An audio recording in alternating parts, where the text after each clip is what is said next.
नमस्ते दोस्तों, news analysis Hindi में आपका स्वागत है। आज हम देखेंगे पाकिस्तानी मीडिया का एक वीडियो। इन लोग के लीडर ऐसे हैं कि ये लोग अपनी बेइज्जती खुद ही करा लेते हैं। पहले इन लोगों ने बोला था कि इंडिया के साथ ट्रेड करेंगे, फिर उसके दूसरे दिन ही बोल रहे हैं कि इंडिया के साथ ट्रेड नहीं करेंगे। तो इन सब के बीच इनकी इंटरनेशनल बेइज्जती हुई है। चलिए वीडियो देखते हैं। महमल, तासुर की बात की आप, बड़ा मॉनिटर करती हैं इंडियन मीडिया को भी। रद्द अमल आया जब ये बहाली का फैसला किया गया, उसके बाद जब इसके ऊपर यू टर्न या काबीना ने इसको रद्द कर दिया, उसके ऊपर भी यकीनन रद्द अमल आया होगा। ये जो तासुर गया है पाकिस्तान का इंटरनेशनल मीडिया में, इंटरनेशनल दुनिया में, क्या समझती हैं इसके ऊपर, क्या राय रखती हैं? देखिए रीना, बिल्कुल ये जिस तरह बाकी सब ने भी बात की, ये एक अजीब सी कंफ्यूजन फैलाई गई। और हमने देखा कि एक्चुअली जिस दिन ये फैसला और अभी ये हुकूमती वजाहतें नहीं आई थी, तो आपने सोशल मीडिया पे देखी होंगी वो मीम्स कि खान साहब कॉमर्स मिनिस्टर और खान साहब एज वजीर आजम।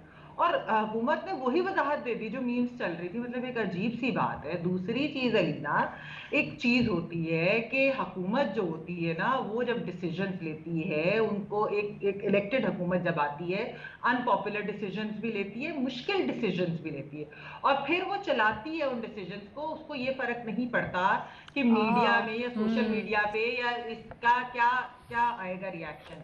हमने ये देखा है कि ये हुकूमत बहुत ज्यादा मीडिया ऑब्सेस्ड है। बजाय इसके कि ये 2023 के इलेक्शन जीतने की प्लानिंग करें, ये 8 बजे के प्रोग्राम टॉक शोज जीतने की प्लानिंग कर रहे होते हैं। मतलब यार ये अलीना, ये किस किस्म की एक चीज है। आप देखिए, आपने यही बात है कि इनकी पॉलिसीज में फिर ये बात नजर आती है। आईएमएफ के पास नहीं जाना क्योंकि एक पॉपुलिस्ट पोजीशन ली थी, इसलिए देर कर दी। प्राइवेटाइजेशन या रिफॉर्म्स नहीं करने क्योंकि एक पॉपुलिस्ट पोजीशन ली हुई थी। बजट डेफिसिट पता है इस बात का कि भाई वो पीएम हाउस के बजट की वजह से या प्रेसिडेंट हाउस के बजट की वजह से या गवर्नर हाउसेस के बजट की वजह से नहीं है बजट डेफिसिट, उसकी और वजूहत है। लेकिन उसके ऊपर भी एक पॉपुलिस्ट स्टांस लेना, फिर उसके बाद प्रोटोकॉल भी लेना, हेलीकॉप्टर पे भी सफर करना, बाकी सब भी करना, क्योंकि मजबूरी भी है उहदे की, पता है हमें इस चीजों का। लेकिन एक पॉपुलिस्ट स्टांस लेना क्यों है?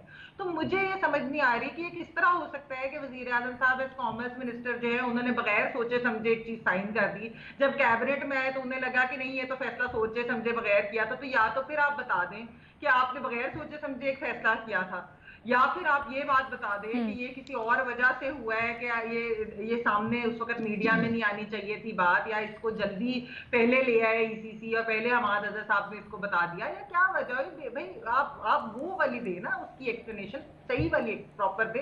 ये तो एक अजीब सी वो आप दे रहे हैं एक्सप्लेनेशन। तो मुझे तो इस चीज की समझ ही नहीं है कि आप मीडिया की रिएक्शन की वजह से या बैकलैश की वजह से आप इस तरह से कर रहे हैं। तो मेरे ख्याल में ऐसी हुकूमतें नहीं चलती। हमने देखा है पिछली हुकूमतों पे इससे कहीं ज्यादा तनकीद होती थी अलीना, लेकिन ये नहीं होता था कि वो अपने फैसले मीडिया की तनकीद की वजह से या फौरी तौर पर इस तरीके से कोई चीज वापस लेते। अच्छा। ये बड़ी एक कंफ्यूज सी उन्होंने एक दिया है पूरी दुनिया के सामने। सही बात कर रहे ठीक है, हैं रसूल बख्श साहब और बाकी सब भी, कि बड़े कंफ्यूज ठीक है, पॉलिसी लगी। ठीक है। इरशाद भट्टी से पहले मुझे ब्रेक लेनी है, आपसे पूछना चाहती हूँ, ये जो पॉइंट उठा रही है महमल, बड़ा दुरुस्त पॉइंट है ये। और ख़ास तौर पे ये फैसला अहम इसलिए भी क्योंकि जैसे हम इसके ऊपर पहले डिबेट भी कर चुके हैं, भारत से हमारे ताल्लुकात, फॉरेन पॉलिसी इन्वॉल्व है, फॉरेन मिनिस्ट्री इन्वॉल्व है, मुतअद्दिद फ्रंट्स पे इसको देखा जाना चाहिए। तो ये कैसे हो सकता है कि even as a commerce minister वजीर आजम सोचे समझे बगैर इसकी मंजूरी दे दें, और उसके बाद जब काबीना में जाके पता चले कि जी नहीं, कुछ वज़रा समझते हैं ऐसा नहीं होना चाहिए था, तो उसको वापस ले लिया जाए। ये कुछ एडअप नहीं कर रहा। मैडम शेख, हो गया ना, आपके सामने हो गया। और हुआ क्यों? फैसला लेने के बाद डिसीजन, फैसला लेने के बाद सोचना, डिसीजन लेने के बाद सोचना। मिसाल के अच्छा, नंबर 1, आप 2 और मिसालें सुन लें। हमारे वजीर आजम साहब कश्मीर के सफ़ीर हैं, वो जितना कुछ कर सकते थे उन्होंने किया है। मेरा मानना ये है, मैं ये दिल से मानता हूँ वो, और ये झूठ है कि कश्मीर बेचा उन्होंने या सकूत कश्मीर या वगैरह वगैरह वगैरह। कॉमर्स मिनिस्टर, लेकिन शहरी मजारी साहबा ने क्या कहा?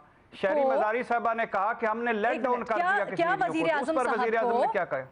एक मिनट सर मुझे ये बताएं ना, आपकी बड़ी सोर्सेज होती हैं अंदर, आपको अंदर के मामलात का पता होता है। कॉमर्स मिनिस्टर जब ये फैसला सामने आया या तजवीज सामने आई वजीर आजम के, तो क्या वजीर आजम को आशीर्वाद हासिल थी उन इंटरलिंक्ड महकमों की, उन वजारतों की, उन डिविजन्स की जहां पर ये फैसला देखा जाना था?